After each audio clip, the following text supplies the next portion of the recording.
नमस्कार दोस्तों, स्वागत है आप सभी का आपके अपने YouTube चैनल एनपी कॉन्सेप्ट में। मैं आशा करता हूं कि आप सभी अच्छे होंगे दोस्तों। और आज हम बात करेंगे दोस्तों प्रतिशत का पार्ट 7 के बारे में। देखिएगा दोस्तों, हमने काफ़ी पार्ट डाल चुके हैं। आप वीडियो को कंटिन्यू देखें, आपको कोई भी प्रॉब्लम नहीं आएगी, ये विश्वास दिलाता हूँ मैं आपको। ठीक है। और हर एग्जाम की दृष्टि से लेते हुए प्रश्नों का चयन किया गया है दोस्तों। तो वीडियो को लास्ट तक जरूर देखें। और अगर हमारे चैनल पर दोस्तों आप नए हैं तो चैनल को सब्सक्राइब करें, लाइक करें और साथ में शेयर भी करें अपने दोस्तों को। ठीक है दोस्तों। तो यहाँ देखें, हम जो चर्चा कर रहे हैं दोस्तों, वो जो चर्चा कर रहे हैं प्रतिशत का पार्ट जो है वो 7 के बारे में। बहुत अच्छे सवाल होंगे दोस्तों, वेरी वेरी मोस्ट। यहाँ पे लिखा हमने प्रतिशत, और प्रतिशत का जो पार्ट है दोस्तों हमारे पास में, वो पार्ट कौन सा है दोस्तों? 7वां है। ठीक है। प्रतिशत के 7वें पार्ट में हम बहुत अच्छे और वेरी वेरी इंपॉर्टेंट क्वेश्चनों की चर्चा करने वाले हैं। आपको हर एग्जाम की दृष्टि से पढ़ाया जा रहा है दोस्तों। ठीक है। तो मैं आपको पहला जो सवाल बोल रहा हूं दोस्तों, बाकी आपको स्क्रीन पे भी दिख रहा होगा। एक शहर की वर्तमान जनसंख्या 10,000 है तथा प्रथम वर्ष 10% बढ़ जाती है, दूसरे वर्ष 20% कम हो जाती है और तीसरे वर्ष 30% बढ़ जाती है, तो 3 साल बाद जनसंख्या क्या होगी? तो देखो दोस्तों, हमारे पास में दिया हुआ है कि वर्तमान में जो शहर की जनसंख्या है, वर्तमान में जो शहर की जनसंख्या है दोस्तों, वो हमारे पास में दिया है 10,000 है। लेकिन कहा है कि प्रथम जो साल है हमारे पास में, पहली जो साल है, प्रथम जो साल है दोस्तों, उसमें 10% की क्या हो जाती है दोस्तों? वृद्धि हो जाती है। फिर हमारे पास में जो दोस्तों द्वितीय साल है, द्वितीय साल जो है हमारे पास में, द्वितीय साल में दोस्तों 20% की क्या हो जाती है? कमी हो जाती है। फिर अगर हम बात करें दोस्तों तृतीय साल की, तृतीय साल में दिया हुआ है दोस्तों हमारे पास में कि 30% की क्या हो जाती है दोस्तों? वृद्धि हो जाती है। तो फिर कहा है हमें दोस्तों कि 3 साल बाद शहर की जो जनसंख्या है, यहाँ से 3 साल बाद जनसंख्या कितनी होगी? तरीके दोस्तों देखो काफी होते हैं, लेकिन आपको एक अच्छा तरीका मैं बताऊंगा कि इस तरीके के जो सवाल होते हैं उनको हम किस तरीके से करते हैं। देखो, अगर हम किताबी ज्ञान पे चलना चाहें दोस्तों, तो किताबी ज्ञान को आप इस तरीके से समझ सकते हैं कि वर्तमान जनसंख्या हमारे पास में 10,000 है। तो 10,000 वर्तमान जनसंख्या है, 10% बढ़ी, तो 10,000 का हमें क्या करना होगा? 110 बटे में कितना? 100 दोस्तों, गुणा में। फिर यहाँ से कितना? 20% की हमें क्या दे रखी है? कमी। तो फिर हमें यहाँ पे 20% की कमी होगी, तो 80 बटे में कितना? 100 गुणा में। फिर यहाँ से तीसरी जो साल है उसमें 30% वृद्धि, तो यहाँ पे 130 बटे में कितना हो जाएगा दोस्तों? 100। ये बात आपको समझ में आ रही होगी। अगली जो कंडीशन है दोस्तों, यहाँ पे देखो 2 जीरो से हमारे पास में 2 जीरो से ये 2 जीरो कट गया। फिर यहाँ से देखो दोस्तों ये 2 जीरो से ये 2 जीरो कट गया। अब हमारे पास में क्या बचा है दोस्तों? यहाँ से बचा है दोस्तों 110 गुणा कितना? 8 गुणा में कितना हो गया दोस्तों? 13। ये बात भी आपको समझ में आ रही होगी। अगर हम देखो 13 8 करेंगे तो ये हो गए 104, और 104 को मल्टीप्लाई करेंगे दोस्तों 110 के साथ, तो 11 चौको कितना होगा हमारे पास में? 44, और 11 एकम कितना? 11, 1 जीरो बची। तो हम कह सकते हैं दोस्तों कि 3 साल बाद शहर की जो जनसंख्या होगी वो 11,400 कितनी होगी? 40 होगी दोस्तों। ये बात आपको समझ में आई होगी। अगली कंडीशन पे अब आप देखेंगे कि मैं आपको किस तरीके से बताना चाह रहा था। देखो, सीखने का जो तरीका है वो तो ये था, लेकिन अगर मैंने जो आपको परसेंटेज की जो फ्रैक्शन वैल्यू में बताई थी, उनके आधार पर अगर करना चाहें तो कुछ चंद सेकंडों में ये आंसर देगा हमें ये सवाल। वो कैसे देगा? देखो आप यहाँ पे कि भाई वर्तमान जो जनसंख्या वो कितनी है हमारे पास में? 10,000 है दोस्तों। 10,000 जो हमारे पास में वर्तमान जनसंख्या है, लेकिन यहाँ पे 10% की क्या हुई है? वृद्धि। अगर मैं 10% की वृद्धि करता हूं तो 10% की जो फ्रैक्शन जो वैल्यू होती है वो 1 बटे कितनी होती है? 10 होती है कि नहीं होती? तो आप यहां लगाइएगा कि वर्तमान जनसंख्या 10 थी हमारे पास में, तो 1 बढ़ गई तो मैं इसको लिख सकता हूं 11 बटे में कितना लिख सकता हूं दोस्तों 10 लिख सकता हूं, नहीं लिख सकता। उसी तरीके से यहाँ पे 20% की कमी हो रही है हमारे पास में, तो मैं लिख सकता हूं दोस्तों 80 बटे में कितना 100। तो 20 से काटूं 4 और 20 से काटूं कितना 5, तो मैं डायरेक्ट भी लिख सकता था दोस्तों 4 बटे में कितना 5। ये चीज मैंने आपको पहले बता दी है पिछले वीडियो में, मैं आपको लिंक डाल दूंगा, आप देख सकते हैं, ठीक है। उसके बाद में यहाँ पे दिया है हमारे पास में कितना 30% वृद्धि, तो इसको डायरेक्ट लिख सकता हूँ 13 बटे में कितना दोस्तों 10। वर्तमान यहाँ पे 10 है, वर्तमान यहाँ पे 10 है और यहाँ पे कितनी है 5, तो 10,000 की वैल्यू जो होगी हमारे पास में वो कितनी होगी 10 गुणा में कितना 10 गुणा में कितना होगा दोस्तों 5। मान ज्ञात करना है हमको 3 साल बाद, तो देखो 11 यहाँ पे क्या हो जाएगा हमारे पास में 11 गुणा में, यहाँ पे क्या होगा हमारे पास में दोस्तों 4 गुणा में, और यहाँ पे कितना होगा दोस्तों 13। ये चीज आपको सोल्व करनी है और आंसर आपके हाथ में होगा। तो देखो 2 0 से 2 0 काट दिया हमने हमारे पास में, 5 से 1 काटे तो कितना होगा दोस्तों 20। हमें क्या करना है 11 गुणा में कितना 4 गुणा में कितना 13 गुणा में कितना 200, बराबर में आंसर आएंगे 11,400 कितना 40। 3 साल के बाद में शहर की जनसंख्या 11,440 होगी दोस्तों। ये चीज आपको बहुत अच्छे तरीके से समझ में आ रही होगी दोस्तों। अगला सवाल लेंगे हम इसी तरीके से, घबराने की कोई वजह नहीं है, आप प्यार से देखें और आराम से आगे बढ़ते रहें। तो देखो दोस्तों जो नेक्स्ट जो सवाल है हमारे पास में वो स्क्रीन पे आपके सामने दिख रहा होगा और मैं आपको बोल के बता रहा हूं। कहा गया है कि एक शहर की जनसंख्या प्रथम वर्ष 20% घट जाती है, दूसरे वर्ष 30% घट जाती है तथा तीसरे वर्ष 40% घट जाती है। यदि वर्तमान जनसंख्या 67,200 हो तो 3 साल पहले शहर की जनसंख्या कितनी थी। तो देखो यहाँ पे हमें दिया हुआ है दोस्तों वर्तमान जो जनसंख्या है, यहाँ पे दिया हुआ है वर्तमान जो जनसंख्या हमारे पास में, और वर्तमान जनसंख्या दी है 67,000 कितनी दी है दोस्तों 200। लेकिन कहा है कि प्रथम साल में हमारे पास में 20% की कमी होगी दोस्तों, और दूसरे साल में हमारे पास में 30% की कमी होगी दोस्तों, और तीसरे साल में हमारे पास में जो कहा है वो 40% की क्या होगी दोस्तों कमी। ये हमारे पास में इस प्रश्न में आंकड़े दिए हुए हैं जो आपके सामने है।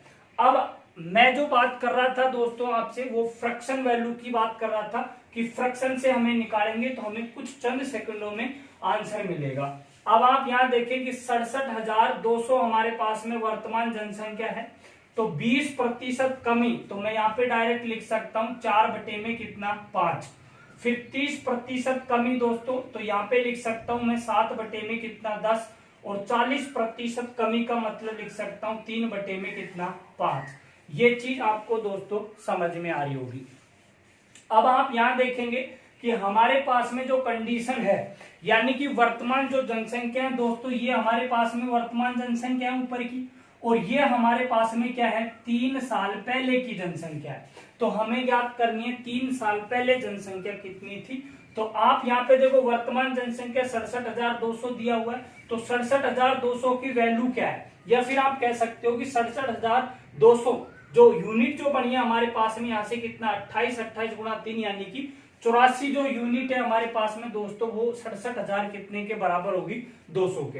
तो मैं यहाँ पे लिख दूं, यहाँ पे आपके सामने 4 गुणा में कितना 7 गुणा में कितना होगा 3, मान ज्ञात करना है 5 गुणा में कितना 10 गुणा में कितना 5। अब आप यहाँ देखेंगे 21 3 कितना हो गया हमारे पास में यहाँ से दोस्तों 63, बच गया 2, और फिर यहाँ से 21 दूनी 42, 3200 बार कटा, 4 से काटेंगे तो कितनी बार कटा दोस्तों 800 बार। अगर मैं आपके पास में 5 गुणा में कितना 10 गुणा में कितना 5 गुणा में कितना 800 अगर करता हूं तो दोस्तों हमारे पास में जो आंसर बनेगा वो कितना बनेगा 2 लाख। 3 साल पहले जो जनसंख्या थी हमारे पास में दोस्तों वो कितनी थी 2 लाख थी। ये बात आपको अच्छे तरीके से समझ में आई होगी दोस्तों। तो इस तरीके से अगर हम सवाल करते हैं दोस्तों तो हमें ज्यादा टाइम नहीं लग पाता, कुछ सेकंडों में हम सवाल को सोल्व करके आगे बढ़ते रहते हैं। अगला सवाल लेंगे दोस्तों, तो यहां देखेंगे अगले सवाल के अंतर्गत, सवाल बहुत अच्छा है दोस्तों, आपने काफी बुकों के अंतर्गत या फिर काफी यूट्यूब चैनलों पे देखा होगा, या फिर काफी एग्जाम जो गवर्नमेंट जो एग्जाम होते हैं हमारे, उनमें भी आपने देखा होगा। आपको मैं तरीके, देखो एक सवाल के तरीके दो दो तीन तीन होते हैं, लेकिन मैं आपको वो तरीका बता रहा हूं जो ऑलरेडी आज वर्तमान में चल रहा है और जो फैक्ट है। तो देखिएगा, 120 किलो कॉपर जिंक के मिश्रण में कॉपर का प्रतिशत 80% है। तो यहाँ पे दोस्तों दिया हुआ है कि हमें 120 केजी जो है हमारे पास में, वो हमारे पास में कॉपर प्लस में एक जिंक का मिश्रण है। ठीक है दोस्तों, यहाँ पे लिखा हुआ है कि कॉपर, जो दो कंडीशन दे रखी है, एक तरफ दिया हुआ है कॉपर और एक तरफ दिया हुआ है हमारे पास में जिंक। कॉपर दोस्तों 60% है हमारे पास में। तो देखो कोई चीज 100% अगर होती है हमारे पास में, तो 60% अगर कॉपर है दोस्तों, तो जाहिर सी बात है हमारे पास में 40% क्या होगा दोस्तों, जिंक। आगे पढ़ेंगे और आगे देखेंगे। कुछ मात्रा में इसमें जिंक मिला दिया जाता है जिससे कॉपर 60% हो जाता है। देखो ये 80 था, क्षमा चाहूंगा, 80% ये जिंक था, तो ये हमारे पास में कितना हो जाएगा, 20%। लेकिन कुछ मात्रा में अगर जिंक मिला दिया जाता है तो हमारे पास में कॉपर 60% हो जाता है, तो फिर जिंक हमारे पास में कितना रहेगा दोस्तों, 40%। ये चीज आपको समझ में आई होगी। एक बार मैं फिर सवाल को बोल देता हूं। 120 किलो कॉपर और जिंक का मिश्रण है जिसमें हमारे पास में कॉपर 80% है और उसमें कुछ जिंक मिला दिया जाता है जिससे कॉपर 60% हो जाता है। तो ज्ञात करें कितने किलो जिंक मिलाया गया है। तो आप यहां देखेंगे कि देखो 20 से अगर काटे तो ये कितना हो गया दोस्तों, 4। 20 से काटे तो कितना हो गया, 1। 20 से काटे तो 3 और 20 से काटे तो कितना, 2। अब रेशो कितना निकला है हमारे पास में, 4 अनुपात दोस्तों कितना, 1। और यहाँ पे रेशो निकला है 3 अनुपात कितना दोस्तों, 2।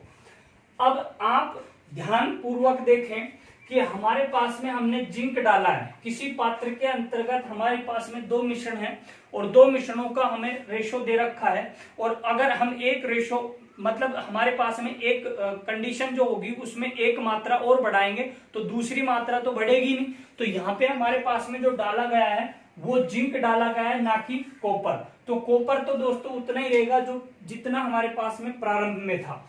तो देखो कॉपर यहाँ पे 4 है और यहाँ पे कितना है दोस्तों, 3। तो हमें ये कॉपर क्या करना पड़ेगा, समान, कोई भी संख्या से मल्टीप्लाई करो, बट ध्यान ये रखना है कि कॉपर समान होना चाहिए। अगर दोस्तों मैं यहाँ पे 3 से और यहाँ पे 4 से मल्टीप्लाई कर दूं, अब आप ये कहें कि ये 3 और 4 कहां से आए, ये मैंने मेरे मन से लिए, आप भी आपके मन से कोई भी संख्या ऐसी ले सकते हैं।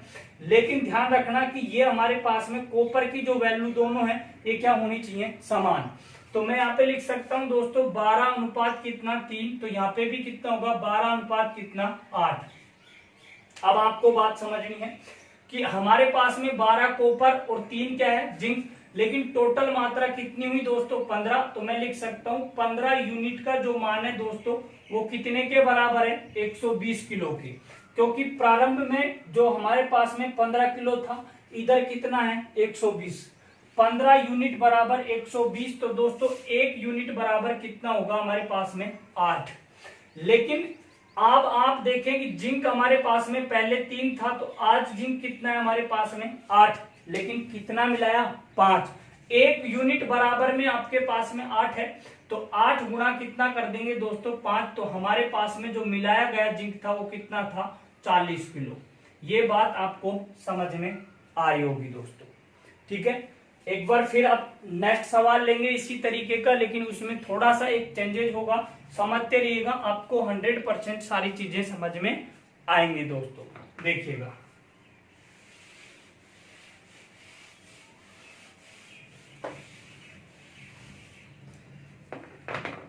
देखें दोस्तों, अगला जो सवाल है हमारे पास में, उस सवाल के अंतर्गत लिखा हुआ है कि 200 किलो कॉपर और जिंक के मिश्रण में कॉपर का परसेंट 60% है।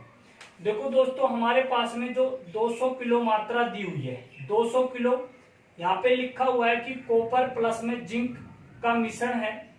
लेकिन कहा गया है कि कॉपर जो है हमारे पास में कॉपर जो है, कॉपर और यहाँ पे हो गया जिंक।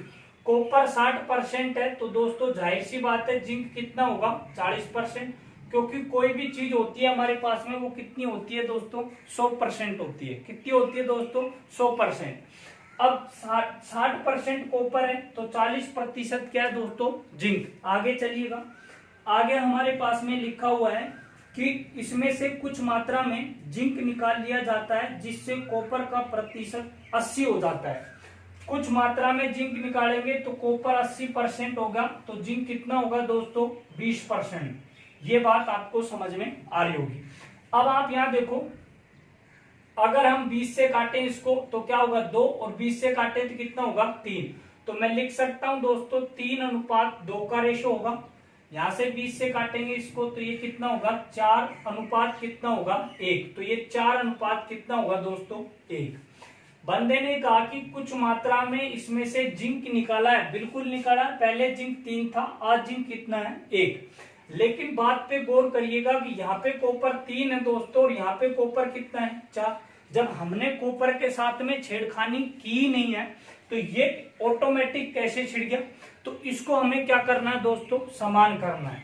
तो अगर मैं यहाँ से 4 से मल्टीप्लाई करूं, इसको मल्टीप्लाई 3 से करूं तो देखिएगा दोस्तों ये हो गया हमारे पास में 12 कितना 8, और यहां से भी कितना बनेगा 12 कितना दोस्तों 3। अब देखो प्रारंभिक मात्रा हमारे पास में कॉपर की 12 और यहाँ पे कितनी है 8, तो टोटल मात्रा प्रारंभ में कितनी हुई 20। तो मैं ये लिख सकता हूं कि 20 यूनिट बराबर में कितना है दोस्तों 200। तो 1 यूनिट बराबर कितना होगा दोस्तों 10। ये भी चीज आपको समझ में आ रही होगी। अब आप यहाँ पे देखेंगे कि 1 यूनिट का मान 10 है। तो पहले हमारे पास में जिंक कितना था 8, लेकिन आज जिंक हमारे पास में कितना है 3। तो हमारे पास में कितना निकल गया दोस्तों 5 निकल गया। कितना निकल गया 5। तो 1 यूनिट का मान 10 है तो गुणा 5 से करेंगे तो हमें पता लगा कि 50 किलो हमने क्या कर लिया है दोस्तों जिंक बाहर निकाल लिया है।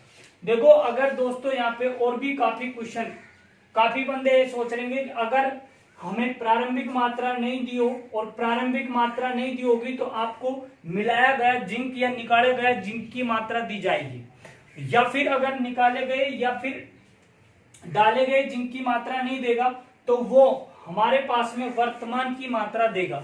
तो उसी तरीके से हमें उन चीजों को फाइंड आउट कर सकते हैं जो नहीं दी होगी। ठीक है, तो मैं अगला सवाल इसी तरीका के कर लूंगा, आप चिंता न करें। ठीक है, देखिए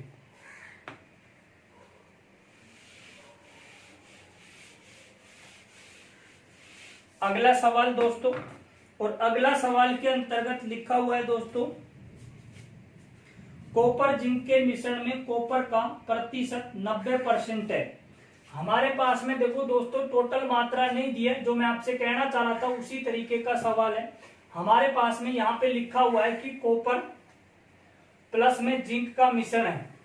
ठीक है, फिर कहा है हमारे पास में कि कॉपर जो है दोस्तों वो 90% है। कितना है दोस्तों 90% कॉपर है हमारे पास में, तो जिंक जाहिर सी बात है कितना होगा दोस्तों 10%। आगे चलिएगा, जितना पढ़िएगा उतना लिखिएगा, ऑटोमेटिक सवाल हो जाएगा। तो देखो यहाँ पे लिखा हुआ था कि 90% कॉपर है, 60 किलो जिंक और मिला दिया जाता है तो कॉपर 60% हो जाता है। तो प्रारंभ में कॉपर और जिंक की मात्रा कितनी थी।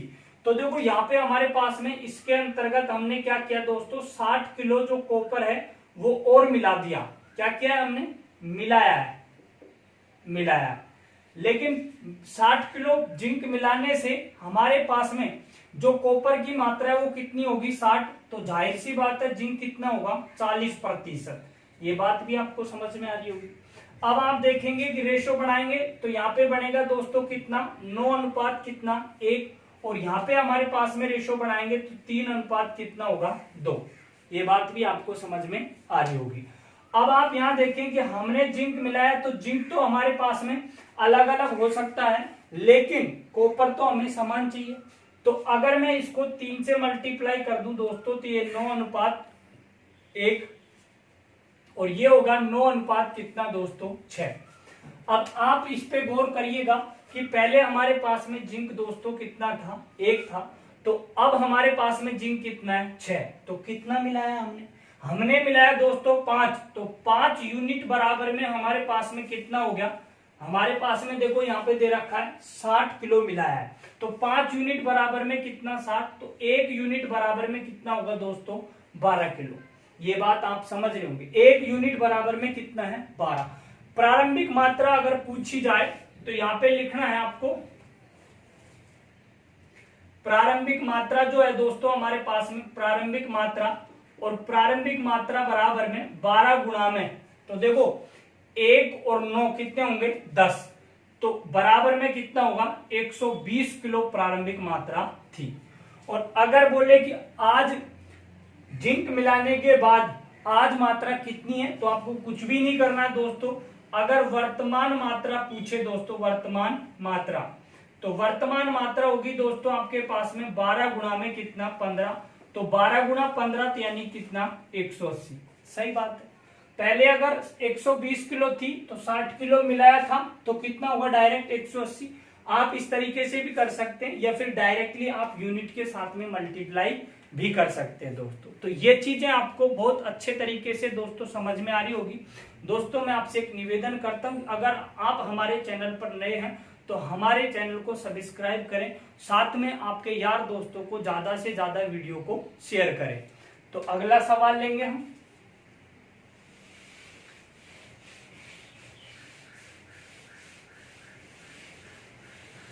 दोस्तों अगले सवाल के अंतर्गत हमारे पास में जो दे रखा है वो ये दिया है, देखो कॉपर जिंक के मिश्रण में, कॉपर जिंक के मिश्रण में कॉपर 60% है, इसमें से 30 किलो जिंक निकाल लिया जाता है। देखो यहाँ पे अब पहले हमने डाला था, अब निकाल रहा है दोस्तों। तो हमारे पास में कंडीशन वही है, और यहाँ पे लिखा हुआ है कि कॉपर प्लस में किसका है जिंक का मिश्रण है, लेकिन ये पता नहीं है दोस्तों कितना है। लेकिन यहाँ पे दिया हुआ है कि कॉपर हमारे पास में कितना है दोस्तों 60%, तो जाहिर सी बात है जिंक कितना होगा दोस्तों 40%। ये बात आपको अच्छे से समझ में आ रही होगी। लेकिन 30 किलो जिंक निकाल लिया, अगर यहां से 30 किलो जिंक निकाल लिया, 30 किलो जिंक निकाला गया है दोस्तों, तो निकालने के बाद में फिर हमें परसेंट जो दिया है दोस्तों कॉपर 90% हो जाता है। तो यहाँ पे कॉपर 90% होगा हमारे पास में, तो जाहिर सी बात है 10% हमारे पास में क्या रहेगा जिंक। बस आपको अनुपात बनाना है दोस्तों, तो यहां से बनेगा हमारे पास में 3:2, यहां से बनेगा दोस्तों हमारे पास में 9:1। अब देखो जिंक के साथ में छेड़खानी करिए, कॉपर के साथ में थोड़ी ना छेड़खानी करिए हमने दोस्तों। तो यहां से हमारे पास में कॉपर को समान करो, तो यहां से 3 से मल्टीप्लाई करेंगे तो 9 कितना होगा 6, और ये 9 कितना होगा दोस्तों 1। अब आप देख लीजिएगा, पहले हमारे पास में जिंक था कितना 6, आज जिंक हमारे पास में 1 है, तो कितना निकाला है दोस्तों, निकाला कितना गया दोस्तों 5। लेकिन यहाँ पे कितना निकाला हमने 30, तो मैं लिख सकता हूं कि 5 यूनिट बराबर में दोस्तों वो कितना है 30। तो 1 यूनिट का मान कितना है दोस्तों 6। 1 यूनिट का मान कितना है दोस्तों 6। तो 1 यूनिट का मान 6 है। तो अगर ये कहेगी प्रारंभिक मात्रा क्या क्या कितनी थी, तो हम लिखेंगे यहाँ पे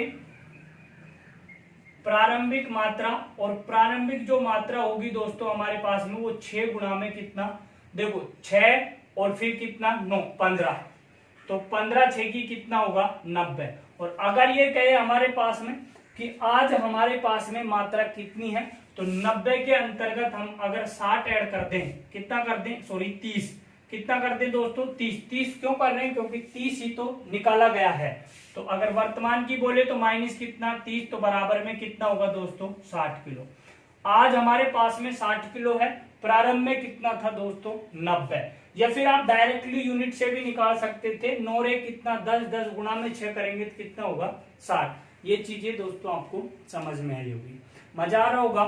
तो देखिएगा अगले सवाल, अगले सवाल इनसे भी बहुत बेहतरीन है दोस्तों, एग्जाम की दृष्टि से वेरी वेरी मोस्ट है, आने की फुल गारंटी है। आप बस हमारे वीडियो को पूरा देखें और दोस्तों को शेयर करें। तो देखेंगे,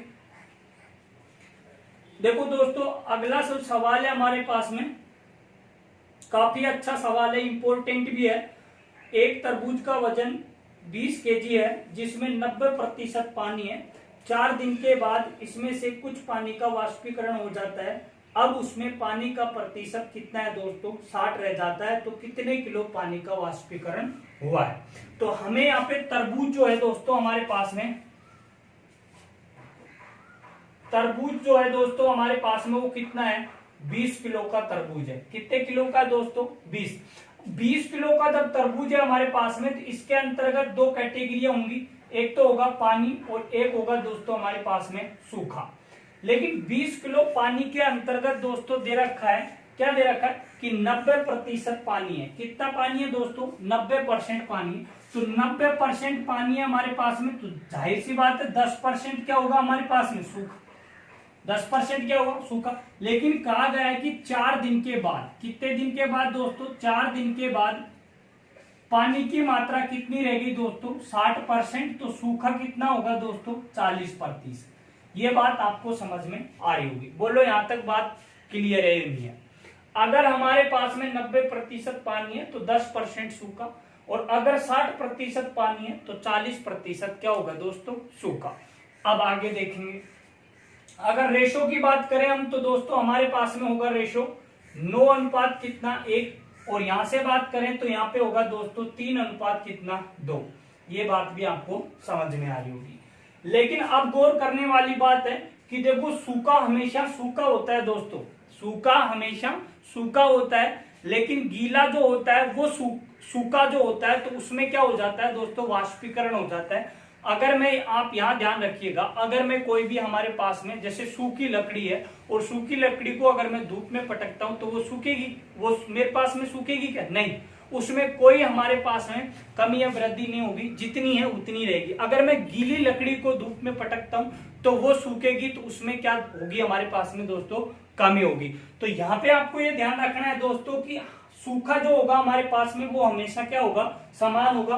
तो देखो सूखा यहाँ पे 1 है और यहाँ पे कितना है दोस्तों? 2 है। तो अगर मैं समान करूं तो 2 से मल्टीप्लाई करूंगा तो मैं यहाँ पे लिख सकता हूं दोस्तों 18 अनुपात कितना होगा? 2।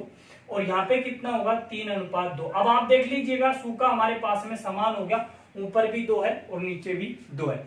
लेकिन दोस्तों गौर कीजिएगा कि प्रारंभिक जो मात्रा जो टोटल है सूखे और गीले की वो कितनी है? 18 2 20। तो मैं लिख सकता हूं मेरे दोस्तों, मेरे भाइयों, 20 यूनिट बराबर में क्या लिख सकता हूं? 20 किलो। तो 1 यूनिट बराबर में कितना है हमारे पास में? 1। तो बंदा ये कह रहा है हमारे पास में कि कितने किलो पानी का क्या हुआ है हमारे पास में? वाष्पीकरण हुआ है। तो पहले पानी कितना था दोस्तों? 18 किलो पानी था, लेकिन आज पानी कितना है हमारे पास में? 3 किलो। तो कितने किलो पानी का वाष्पीकरण हुआ है दोस्तों? और वो हुआ है हमारे पास में 15 किलो पानी का वाष्पीकरण। अगर ये कहा जाए कि अब तरबूज कितने किलो का है, मतलब सूखा कितना है, तो वो होगा दोस्तों कितने का? 5 किलो। 5 किलो सूखा है और 15 किलो पानी का क्या हो गया हमारे पास में? वाष्पीकरण। तो बहुत अच्छा सवाल था और एक बार इसी तरीके का सवाल 10+2 के अंतर्गत पूछा जा चुका है। तो अगला सवाल के साथ में देखेंगे।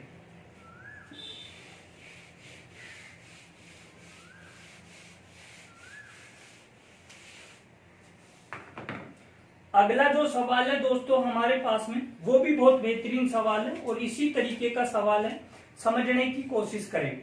एक तरबूज का वजन 30 किलो है जिसमें 90% क्या है दोस्तों? पानी है। तो देखो एक तरबूज है हमारे पास में, एक तरबूज है वो कितने किलो का है हमारे पास में? 30 किलो का तरबूज है दोस्तों। और पानी की जो मात्रा है उसमें कितनी है? 90%। जब पानी मेरे भाई यहाँ पे हमारे पास में 90% है तो हमारे पास में जो सूखा जो होगा दोस्तों, सूखा कितना होगा? 10% होगा। आगे का है दोस्तों हमारे पास में कितने दिन के बाद? 4 दिन के बाद।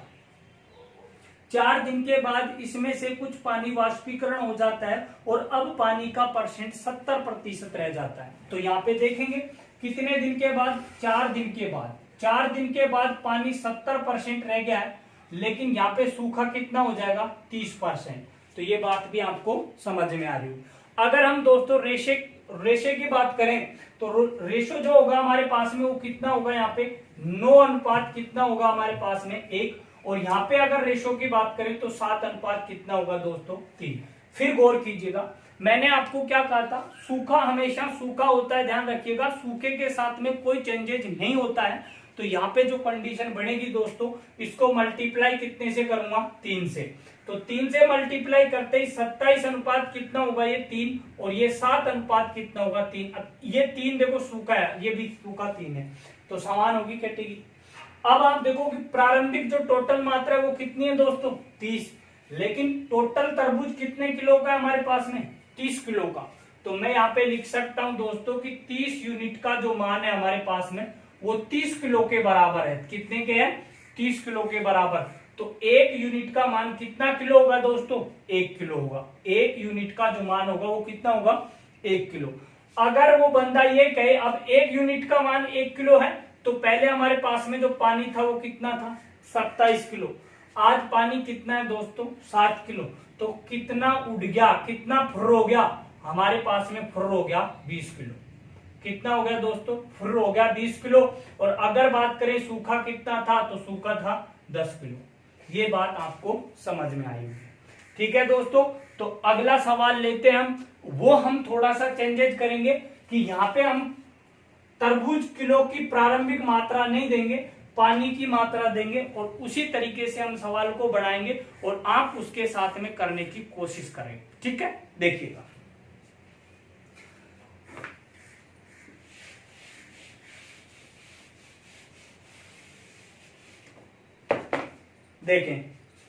देखें दोस्तों, अगला जो सवाल है हमारे पास में वो इस तरीके से लिखा हुआ है कि एक तरबूज में 80% पानी है, एक तरबूज में 80% पानी है, 5 दिन के बाद उसमें से 10 किलो पानी उड़ जाता है।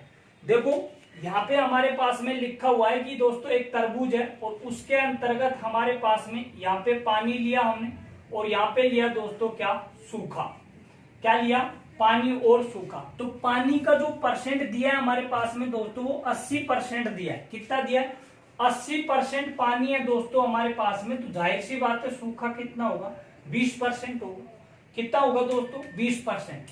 अगर ये कह रहा है हमें कि 5 दिन के बाद, और 5 दिन के बाद हमारे पास में जो पानी की जो मात्रा है दोस्तों, वो 5 दिन के बाद पानी की जो मात्रा है हमारे पास में वो 40% रह जाती है। कब, जब 10 किलो पानी उड़ जाता है। तो हमारे पास में 10 किलो पानी जब उड़ेगा दोस्तों, 10 किलो पानी उड़ गया तो पानी की मात्रा 40% रहेगी, तो सूखा कितना हो जाएगा, 60%। ये चीज आपको ध्यान रखनी है। एक बार फिर से दोबारा देखेंगे, अच्छा सवाल है। हमारे पास में एक तरबूज है, तरबूज के अंतर्गत 80% पानी है, तो सूखा कितना रहेगा, 20%। बंदा कह रहे कि 5 दिन के बाद, मतलब 5 दिन के बाद 10 किलो पानी का वाष्पीकरण हो जाता है, और 10 किलो पानी का वाष्पीकरण होने के बाद में 40% पानी बचता है। तो 40% पानी बचेगा तो सूखा कितना रहेगा, 60%। तो अब आप यहाँ देखेंगे आगे की कंडीशन पे 20 से काटेंगे इस चीज को, तो यहाँ पे क्या होगा, 4 अनुपात कितना होगा दोस्तों, 1। 20 से अगर काटेंगे तो यहाँ पे कितना होगा, 2 अनुपात कितना, 3। ये बात आपको समझ में आई होगी। अब आगे की कंडीशन देखेंगे। मैंने क्या कहा था आपसे कि सूखा हमेशा सूखा होता है, तो सूखा यहाँ पे कितना है दोस्तों, 3, और यहाँ पे सूखा कितना है दोस्तों, 1। अगर मैं इसको 3 से मल्टीप्लाई करूं तो ये कितना होगा, 12 अनुपात कितना, 3, और यहाँ पे कितना होगा दोस्तों, 2 अनुपात कितना, 3। अब देखो सूखा हमारे पास में बराबर है, लेकिन देखो पानी कितना उड़ा है यहाँ पे हमारे पास में, 10 किलो पानी उड़ा था 5 दिन में, लेकिन यहाँ पे पानी कितना उड़ रहा है दोस्तों, 10। तो मैं ये लिख सकता हूं कि 10 यूनिट का जो मान होगा हमारे पास में, 10 यूनिट का मान कितना होगा, 10 किलो पानी उड़ गया। तो देखो 1 यूनिट का मान कितना हो गया, 1 किलो हो गया। 1 यूनिट का मान कितना हो गया, 1 किलो। तो अब आप यहाँ देखें कि प्रारंभिक मात्रा कितनी थी, मतलब तरबूज का वजन प्रारंभ में कितना था। तो यहाँ पे क्या होगा हमारे पास में, 1 किलो गुणा में 12, फिर कितना हो गया, 3। 12 और 3 कितना होगा हमारे पास में, 15। तो 15 से मल्टीप्लाई करेंगे तो मैं ये कह सकता हूं कि तरबूज का जो प्रारंभिक वजन था दोस्तों टोटल, वो कितना था, 15। ये बात आपको समझ में आई होगी। अगर वो बंदा कहे कि अब हमारे पास में, यानी कि वर्तमान में अब कितना तरबूज कितने किलो का है, तो हमें कुछ भी नहीं करना, 3 और 2 कितना 5, और 5 गुना में 1 बराबर में कितना होगा 5। समझ में आ रही होगी ये बात। और अगर वैसे आपको ज्ञात करना है कि अब पानी कितना था, 1 गुना 2 तो 2, और सूखा कितना है तो कितना 3, और पहले की अगर कंडीशन आपको निकालनी है दोस्तों तो उसी तरीके से वो चीज आपके पास में निकल सकती है। ठीक है, तो दोस्तों देखिएगा, इसी तरीके से हम ब्रेक लेते हैं, फिर मिलेंगे हम आपको नेक्स्ट वीडियो के अंतर्गत। लेकिन हम आपसे एक निवेदन करते हैं दोस्तों कि अगर आप हमारे YouTube चैनल पर नए हैं तो हमारे चैनल को सब्सक्राइब करें, लाइक करें, और ज्यादा से ज्यादा अपने दोस्तों को शेयर करें। ठीक है, धन्यवाद, टेक केयर।